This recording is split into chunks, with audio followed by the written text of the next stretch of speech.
بسم اللہ الرحمن الرحیم۔ السلام علیکم۔ امید ہے کہ آپ لوگ خیریت سے ہوں گے۔ بچے، میں آپ لوگوں کی اردو ٹیچر میں صدف۔ آج کا ہمارا جو عنوان ہے وہ ہے حروف جار۔ تو آج ہم پڑھیں گے کہ حروف جار کسے کہتے ہیں۔ تو حروف جار ہمارے پاس کچھ الفاظ ہوتے ہیں جس کا اپنا کوئی واضح مطلب یا معنی نہیں ہوتا، لیکن یہ ایک اسم کو اور فعل کو آپس میں ملاتے ہیں۔ یہ ہمارے پاس وہ الفاظ ہوتے ہیں جو ایک لفظ کو دوسرے لفظ کے ساتھ ملاتے ہیں۔ تو چلے ہم اس کی تعریف کرتے ہیں کہ اس کی تعریف میں کیا ہے۔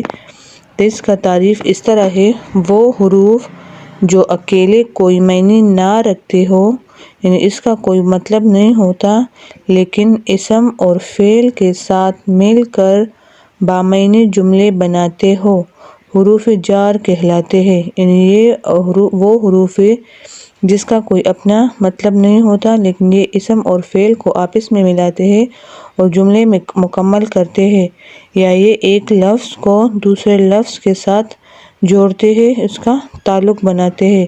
تو یہ ہے ہمارے پاس حروف جار۔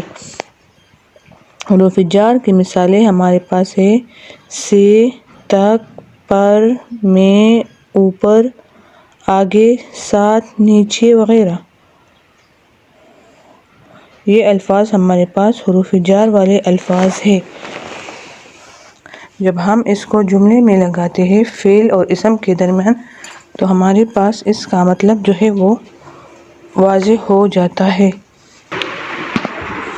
اب میں آپ لوگوں کو حروف جار کے کچھ جملے یہاں پر دکھاتی ہوں کہ اس میں حروف جار کا استعمال کس طرح ہوا ہے۔ تو جملہ ہمارے پاس ہے: کوا درخت پر بیٹھا ہے۔ یہاں پر یہ پر کا لفظ ہے، یہ حروف جار ہے، یہاں اس کا مطلب ہے کہ ایک کوا جو ہے وہ درخت پر بیٹھا ہے۔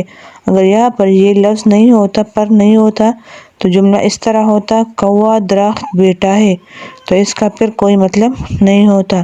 دوسرا جملہ ہمارے پاس ہے: میں بازار سے سبزی لینے گیا۔ تو یہاں پر یہ سے والا لفظ ہے، کیا ہے؟ یہ ہمارے پاس ہے حروف جار، یعنی میں بازار سے سبزی لینے گیا۔ بچے باغ میں کھیل رہے ہیں۔ تو یہاں پر یہ میں والا لفظ ہے، یہ حروف جار ہے۔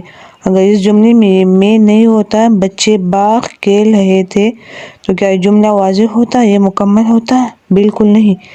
بچے باغ میں کھیل رہے ہیں۔ میز کے اوپر گلاس رکھا ہوا ہے۔ تو یہاں پر جو ہے گلاس کی پوزیشن واضح ہے کہ گلاس کہاں پر ہے، میز کے اوپر ہے۔ تو یہ اس سے جملہ جو ہے مکمل ہوا اور اس کا مطلب بھی واضح ہے۔ پھر ہمارے پاس ہے: عالیہ رات دیر تک پڑھائی کرتی ہے۔ تو یہاں پر یہ تک کا لفظ ہے، یہ کیا ہے ہمارے پاس؟ یہ ہمارے پاس ہے حروف جار۔ تو بچے، حروف جار ہمارے پاس کچھ الفاظ ہوتے ہیں جو جملوں میں ہم استعمال کرتے ہیں اسم اور فعل کے درمیان، اور اس سے جملہ مکمل اور واضح ہوتا ہے۔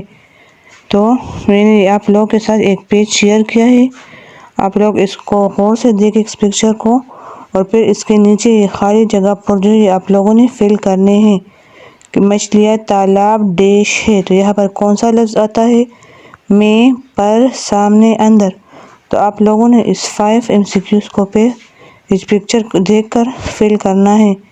تو امید ہے کہ آپ لوگوں کو اس ٹاپک کی سمجھ آئی ہوگی۔ اگر پھر بھی کوئی مسئلہ ہے تو آپ لوگ آن لائن کلاس میں پوچھ سکتے ہیں۔ اچھا، اللہ حافظ۔